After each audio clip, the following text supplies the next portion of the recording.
पुढची बातमी पाहूयात। नितीन नबीन हे आता भाजपचे 12वे राष्ट्रीय अध्यक्ष झालेले आहेत। नितीन नबीन यांची बिनविरोधपणे निवड झालेली आहे। आज जाहीर होणारे नाव, कारण शहा आणि जे.पी. नड्डा या नामांकनाला उपस्थित राहणार आहे। पक्षाला हिऱ्याची पारख मिळते असं नबीन यांच्या पत्नीने वक्तव्य केलं। आणि या संदर्भामध्ये अधिक माहिती जाणून घेऊयात। माझा सहकारी महेंद्र जोईल आपल्या सोबत आहे। महेंद्र, नबीन कुमारांचं नाव आता सध्या जोडलं जातंय। नितीन नबीन यांचं आता नेमकं राजकीय पार्श्वभूमी पाहता त्यांनी पक्षासाठी अतिशय असं चांगलं योगदान दिलेलं आहे आणि अशाच एका कार्यकर्त्याची गरज सध्या पक्षाला लागली। काय माहिती आहे?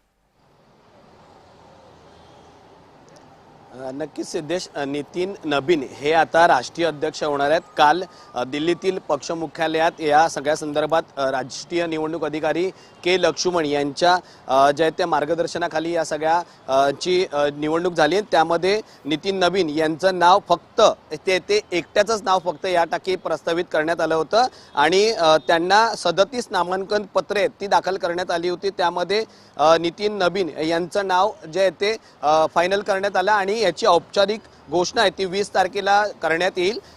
या प्रक्रियेमध्ये संरक्षण मंत्री राजनाथ सिंह, अमित शहा, केंद्रीय मंत्री जे.पी. नड्डा आणि नितीन गडकरी यांच्यासह सर्व राज्यांचे मुख्यमंत्री आहेत त्यांनी नामांकन समर्थनार्थ पत्र दाखल केलं होतं आणि या सगळ्या संदर्भात नितीन नबीन हे आता भाजपचे राष्ट्रीय अध्यक्ष असणार आहेत।